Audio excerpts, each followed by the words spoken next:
ఏదో పోనీ మీతో అన్నీ పడ్డాయి. మరి మీ గిల్డ్ ఏం చేస్తున్నట్టు, మీరేం చేస్తున్నట్టు? మేము ఐక్యం కాబట్టి కలిసి వస్తున్నాం కదండి. ఆ? ఐక్యం కాబట్టి కలిసి వస్తున్నాం కదా. అంటే మిగతా డేట్ ఖాళీ వదిలేస్తారా? అది నన్ను అడగకూడదు, నేను ముందు డేట్ వేసాను, నా మీద వచ్చినా అని అడగాలి క్వశ్చన్ మీరు. అంటే మీరు అడగాలి కదా. అదే అండి, నాకన్నా మీరు అడగచ్చు కదా. గిల్డ్ మీరే కదా అడగాలి, గిల్డ్లో మీరు కదా ప్రస్తావించాలి. నన్ను వాళ్ళు అడిగితే నేను చెప్పేవాడిని, అడగనప్పుడు డేట్ వేసినాక నేను అడిగేది ఏముంటుంది ఇక. కానీ సఫరర్ మీదే కదా. ఎందుకు 12th తెలుస్తుంది సఫర్ ఎవరు, ఎప్పుడు తెలుస్తుంది?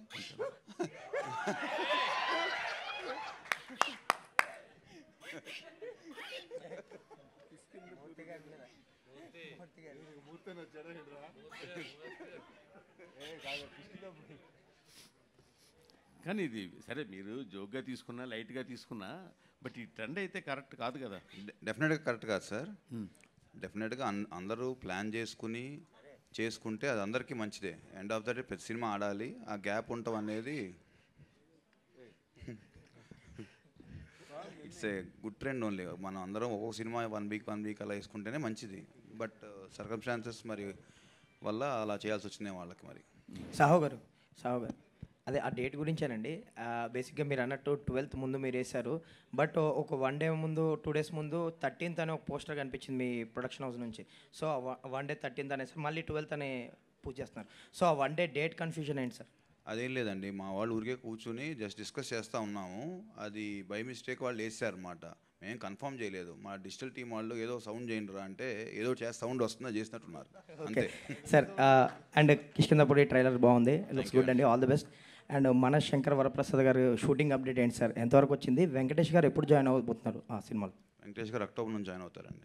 Shooting update sir? షూటింగ్ ఇప్పుడు 5th నుంచి స్టార్ట్ అవుతుంది ఈ మంత్. ఆల్ ది బెస్ట్ అండి. కౌశిక్ గారు ఆల్ ది బెస్ట్ అండి, ట్రైలర్ బాగుంది. Thank you. And me first సినిమాకి వచ్చేసరికి చావు కబుర్ చల్లగా ఒక డిఫరెంట్ అటెంప్ట్తో డెబ్యూ ఇచ్చారు. చాలా గ్యాప్ తర్వాత మళ్ళీ ఒక మంచి విజువల్స్తో ఆయన కూడా మంచి ఫ్రీ హ్యాండ్ ఇచ్చినట్టు ఉన్నారు సాహో గారు. ఆ విజువల్స్ చూస్తుంటే అవి తెలుస్తుంది కంప్లీట్లీ. సో అండ్ ఈ జానర్కి వచ్చేసరికి బేసిక్గా ఎంత మీరు మ్యాజిక్ చేసినా ఒక చిన్న రెగ్యులర్గా అనిపిస్తుంది. అంటే దెయ్యాలు బంగ్లా అనేది, ఇది కాకుండా ఇంకేం చెప్పబోతున్నారు, ఎలా ఎంటర్టైన్ చేయబోతున్నారు? అంటే ట్రైలర్ చూస్తే కొంచెం డిఫరెంట్గానే ఉంది. అదే అడగబోతున్నా, మీకు ట్రైలర్ రెగ్యులర్గా అనిపించిందా? లేదు, బట్ ఆ పాయింట్ కొంచెం రెగ్యులారిటీ కదా, సో అది కాకుండా ఇంకేం చెప్పబోతున్నారు ఆడియన్స్కి? డెఫినెట్లీ సినిమాలో చాలా ఉంటుంది మ్యాటర్. అంటే ట్రైలర్లో ఇచ్చిన ఇన్ఫర్మేషన్ చాలా తక్కువ. అంటే ఇప్పుడు ట్రైలర్లో మీకు యాక్చువల్ చూపించింది ఫస్ట్ 15 minutes అండి, కథ ఫస్ట్ 15 minutes. ఎందుకంటే మనం కథను రివీల్ చేయలేం, అందుకే మేము ట్రైలర్ కూడా మీకు ఎక్కువ చూపిలేపాం అనమాట. సో బట్ ఈ సినిమా మీకు ఒక ఎక్స్ట్రాడనరీ కాంటెంట్ డ్రివెన్ అండి. మీకు కథ ఫస్ట్ నుంచి స్టార్ట్ అయిపోతుంది, ఎక్స్ట్రాడనరీ కంటెంట్ ఉంటుంది. మీకు 2 hours ఏం జరుగుతుంది నెక్స్ట్ అని ఒక ట్విస్టులతోటి చాలా కథాబలంతో ఉంటుంది. యా, ఐ మీన్ డెఫినెట్లీ మీరు ట్రైలర్లో చూసింది ఓన్లీ సెటప్ అంతే. సో మీకు ఏ హారర్ అయినా డెఫినెట్లీ ఒక సెంట్రల్ ఎలిమెంట్ ఉంటుంది, ఆ ఎలిమెంట్ చుట్టూ తిరుగుతుంది అనేది డెఫినెట్లీ అది అన్నిట్లో ఉంటుంది. కానీ అది కాకుండా ఇంకా చాలా ఉంటుంది సినిమాలో. సో మీకు ఫస్ట్ 15 minutesలో వన్స్ మీరు స్టోరీ లోపలికి ఎంటర్ అయిన తర్వాత నుంచి every scene will be unfolding until the climax. So climax వచ్చేదాకా ప్రతిసారి ఏదో ఒకటి కొత్తగా తెలుస్తూనే ఉంటుంది. సో ఆ క్యూరియాసిటీ 100% ఉంటుంది. And that is what we took care of యాక్చువల్గా. రైటింగ్లో ఆ ఫ్రెష్నెస్ ఉండాలి, ప్రతి సీన్ కొత్తగా ఉండాలని అనుకునే మేము దానికోసమే ట్రై చేసాం. అండ్ అది 100% అచీవ్ అయ్యామని మేము చాలా స్ట్రాంగ్గా నమ్ముతున్నాం. అనుపమ గారు చెప్పండి. ఏంటి మీరు చాలా అన్ఇంట్రెస్టెడ్గా కనిపిస్తున్నారు? నాకు ఒంట్లో బాగాలేదండి, అప్పుడు ఎంత ఇంట్రెస్ట్ వస్తుంది, జ్వరం. అవునా? అయ్యో, అదే ఏంటి వచ్చిన దగ్గర చూస్తుంటే మీరు చాలా అన్ఇంట్రెస్టెడ్గా కనిపిస్తున్నారు. అదే జ్వరం అండి. సో నాకు ఒంట్లో బాగాలేదు, కానీ మన సినిమా కదా ప్రమోట్ చేయాలి కదా అని వచ్చేసాను. Very good, very good, very good. Saaho గారు సార్ ఇప్పుడు చిరంజీవి గారితో ఒక పెద్ద సినిమా చేస్తున్నారు, 200-250 కోట్ల పైనే ఉంటుందేమో. పైగా మరో పక్కేమో ఒక మీడియం రేంజ్ సినిమాలు కూడా మీరే ప్రొడ్యూస్ చేస్తున్నారు మీ ప్రొడక్షన్ హౌస్ నుంచి. అంటే ఏది ఎక్కువ కంఫర్ట్ ఉంది, ఏది ఎక్కువ టెన్షన్తో ఉంది అంటారు? లేదండి, ప్రతి సినిమాకి 2 ఉంటాయి, కంఫర్ట్ ఉంటుంది, టెన్షన్ ఉంటుంది, depending on movie to movie. అట్లాగా మనం ఈ ఫీల్డ్ మనం నచ్చే వచ్చాం కాబట్టి everything we have to take it in a positive way only కదా. టెన్షన్ ఉన్నా చేయాలి, కంఫర్ట్ ఉన్నా చేయాలి.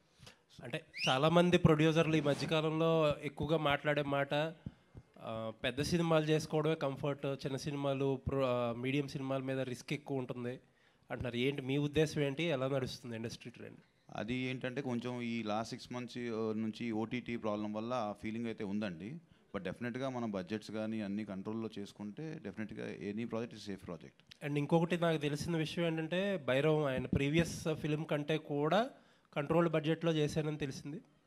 అంటే మన కథకి ఏదైతే కావాలో అది మనం చేసామండి. భైరవంలో ఐ థింక్ 3 హీరోస్ ఉన్నారు, ఆ కథ సెటప్ అంతా వేరు, మన సెటప్ అంతా వేరు. మన సెటప్కి ఎంత కావాలో that we spent. All the best. Sai మామూలుగా హారర్ థ్రిల్లర్ సినిమాలకి ఆడియన్స్ కానీ లాంగ్వేజ్ పరంగా లిమిటేషన్స్ ఉన్నాయి. అలాగూ మీ సినిమాలు డబ్బింగ్ చేస్తే హిందీలో బాగా ఆడతాయి. సో ఈ సినిమాకి బాలీవుడ్లో హారర్ సినిమాలకి బాగా రెస్పాన్స్ ఉంది. సో ఇలాంటి సబ్జెక్ట్ని పాన్ ఇండియా లెవెల్లో రిలీజ్ చేయకపోవడానికి కారణం అంటే సార్ డెఫినెట్గా హిందీలో అన్నిట్లో ప్లాన్ చేద్దాం అనుకుంటున్నాం సార్. ఇప్పుడు 12th ఇక్కడ చేసి నెక్స్ట్ వీక్కి 19th అలాగా ప్లాన్ చేద్దాం అనుకుంటున్నాం సార్. మిగతా లాంగ్వేజెస్లో ఇక్కడ రెస్పాన్స్ చూసి తమిళ్లోను హిందీలో చేద్దాం అనుకుంటున్నాం. ఎందుకంటే మీకు హిందీలోను తమిళ్లో కూడా మీకు హారర్ సినిమాకి చాలా మంచి ఫ్యాన్స్ ఉంటారు సార్. అంటే మీకు బేసికలీ ఇలాంటి జానర్ సినిమాలకి ఏంటంటే ఉన్న యూనో లిమిటెడ్ క్రౌడ్ అయినా కూడా వాళ్ళకి చాలా హార్డ్ కోర్ ఫ్యాన్స్ ఉంటారు, చాలా ఇష్టపడి సినిమా చూస్తారు. యూనో నాకు తెలిసిన చాలామంది నా ఫ్రెండ్ సర్కిల్ అవ్వచ్చు, ఉమెన్కి కూడా నా ఫ్రెండ్స్ అబ్బాయిల కంటే అమ్మాయిలకు కొడుతున్నారు థ్రిల్లర్ సినిమా అంటే కదా, హారర్ మిస్టరీ అంటే కదా, సో ఈ సినిమా చూడాలని ఉంది అని. సో ఆ ఎగ్జైట్మెంట్ మీకు చాలా ఉంటుందండి. అనుపమ గారు చెప్పండి. ఒక గ్లామర్ హీరోయిన్ని ఒక గోస్ట్గా చూపించాలని డైరెక్టర్ చెప్పినప్పుడు మీ రియాక్షన్ ఏంటండి? నేను చాలా ఎక్సైటెడ్ అయిపోయానండి. నేను ఎప్పటి నుంచో వెయిట్ చేస్తున్నాను ఒక హారర్ ఫిల్మ్ చేయడానికి, కానీ రైట్ ఆపర్చునిటీ దొరకలేదు. సో మా అమ్మ ప్రతిరోజు మార్నింగ్ నన్ను చూసినప్పుడు దెయ్యంలో ఉన్నామని చెప్పేది. సో అది చాలా రిలేటబుల్. అది నాకు అది ఇంత పర్ఫెక్ట్గా నేను సెట్ అవుతాను, ఎందుకు నాకు మంచి స్క్రిప్ట్ రావట్లేదు అని అనుకుంటే ఈ బాట్ మీ స్క్రిప్ట్. ఓకే, గుడ్ లక్ అండి. Thank you so much. Director గారు ఇక్కడ ఈ కథ చెప్పడానికి మోటివేషన్ ఏంటి, మీ ఇన్స్పిరేషన్ ఏంటి? సో అంటే ఒకటి ఏంటంటే మన దగ్గర ఒక proper horror mystery kind of setup వచ్చి చాలా కాలం అయింది. So that is one main reason. And నాకు పర్సనలీ హారర్ సినిమాలు అంటే చాలా ఇష్టం. సో అదొక రీజన్. ఇంకోటి ఏంటంటే ఈ కథ రాద్దామని స్టార్ట్ చేసినప్పుడు రామాయణంకి ప్యారలల్స్గా ఏదైనా చేయొచ్చా అంటే, రామాయణం తీయొద్దు, మనం తీస్తుంది రామాయణం కాదు, కానీ రామాయణంలో చాలా నీతి ఉంటుంది. అందులో మనము ప్రతిసారి ఒక కైండ్ ఆఫ్ వర్షన్ వింటుంటాం. సో అందులో ఉన్న నీతిని ఒక మెటఫర్గా రిప్రజెంట్ చేస్తూ చెప్తే ఎలా ఉంటుంది అనే ఒక థాట్ నుంచి స్టార్ట్ చేసాం అనమాట. అంటే ఒక బేసిక్ ఐడియా, ఇది సినిమాలో డైరెక్ట్గా ఉండదు, కానీ ఏంటంటే ఒక మనిషి శరీరం అనేది ఒక అయోధ్య లాంటిది. అందులో ఉండే రాముడిని ఆనందరాముడు అంటాం. సో అయోధ్య లాంటి మన శరీరంలో ఆనందం అనే రాముడు ఉన్నంత వరకు మనకి ఏ సమస్య ఉండదు.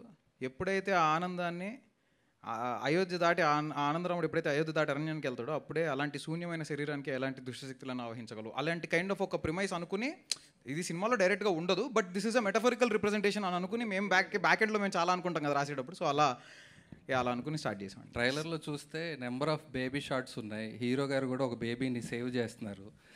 Is it based on any cult who are trying to kill infants and babies? No not at all. Sreenu గారు సార్ సార్ ఇందాక మీరు స్పీచ్లో లాస్ట్లో ఒక మాట అంట, ఈసారి తక్కువ మాట్లాడతా సినిమాను మాట్లాడినిస్తా అని అన్నారు. అంటే ఈ మధ్య కాలంలో ఉన్న ఫామ్ కొంచెం ఇబ్బంది పడుతున్నారో దాని తాలూకు ప్రెజర్ ఇదంతా? లేదు సార్, అంటే నార్మల్ ఇప్పటివరకు ఆల్మోస్ట్ 4 years నుంచి గ్యాప్ వచ్చింది. ప్లస్ ఇంకోటి ఏంటంటే నేను అన్ని రీమేక్లతో వచ్చాను. ఇప్పుడు స్ట్రైట్ ఒక ప్రాపర్ కాంటెంట్ బేస్ చేసుకొని ఇప్పుడు వచ్చిన ప్రతి కథ, ఇప్పుడు వచ్చిన నెక్స్ట్ 2 సినిమాలు అవ్వచ్చు సార్, ప్రాపర్ కాంటెంట్ మీద కూర్చొని అంటే 1-2 years వర్క్ చేసి కాంటెంట్ మీద స్ట్రాంగ్గా అందరికి ఒక మంచి సినిమాటిక్ ఎక్స్పీరియన్స్ ఇవ్వాలని ఈ సినిమా చేయడం జరిగిందండి. అంటే మీరు ఎక్కువ కమర్షియల్ జోనర్స్ ఎక్కువ ఎక్స్ప్లోర్ చేసిన హీరో మీరు. అవును. యూజువల్గా కమర్షియల్ జోనర్ అంతా హీరో చుట్టూరు తిరుగుద్ది. ఫర్ హర్రర్ సినిమా అంటే హీరో చుట్టూరు కాకుండా కథ చుట్టూరు తిరగాలి. లేదు సార్, ఈ సినిమాలో కూడా మీకు పర్ఫార్మెన్స్ చాలా స్కోప్ ఉన్న సినిమా సార్. మీకు చాలా న్యూ ఏజ్ పర్ఫార్మెన్స్ ఉంటుంది. మీకు అంటే రెగ్యులర్గా అయితే ఉండదు సార్. మీరు ఇప్పటివరకు ఒక నార్మ్స్, మన ఇప్పటివరకు హారర్ అంటే మనకు ఒక పర్సెప్షన్ ఉంటుంది కదా, అవన్నీ బ్రేక్ చేసాం అనుకుంటున్నాం సార్ ఈ సినిమాతోటి. అండ్ మీకు ఈ సినిమా మీకు ఫస్ట్ నుంచి ఎండ్ వరకు పర్ఫార్మెన్స్కి చాలా స్కోప్ ఉన్న సినిమా. అది మీకు సినిమా చూసాక అర్థమవుతుంది sir. Thank you sir. Thank you very much. Hero గారు లాస్ట్ ఇయర్ 365 days నాన్ స్టాప్గా షూట్ చేశారు అన్ని సినిమాలు కలిపి. ప్లస్ ఈ సినిమా 60 to 70 daysలో ర్యాప్అప్ చేశారంట. How do you plan your schedule sir everyday? Sir అంటే ఇంకేముంటుంది సార్, వర్క్ సార్, పొద్దున్న 7 to 7 హజలింగ్ అంతే. So it has been nice sir. ఎందుకంటే మనం ప్రేమించిన ప్రొఫెషన్, మనం దేవుడి దయతోటి మనకి ఇంత వర్క్ రావడం అనేది మనం హ్యాపీగా ఫీల్ అవ్వాలి, అదృష్టంగా ఫీల్ అవ్వాలి. అండ్ మనం బెస్ట్ ఎఫర్ట్ పెట్టి పని చేయాలి. అండ్ ఇంత బాగా అంటే ఇంత మంచి కథలు దొరికినందుకు కూడా నేను చాలా హ్యాపీగా ఫీల్ అవుతున్నాను సార్. ముందు కథలు దొరకాలి, నన్ను కంటెంట్ ఎగ్జైట్ చేయాలి సార్. కంటెంట్ ఎగ్జైట్ చేస్తే I will definitely do it. And ఈ కౌశిక్ వచ్చి నాకు కంటెంట్ చెప్పినప్పుడు నన్ను చాలా ఎగ్జైట్ చేసింది. అంటే మనం ఇతర లాంగ్వేజ్లో చూస్తాం ఇలాంటి సినిమాలు, అరే ఈ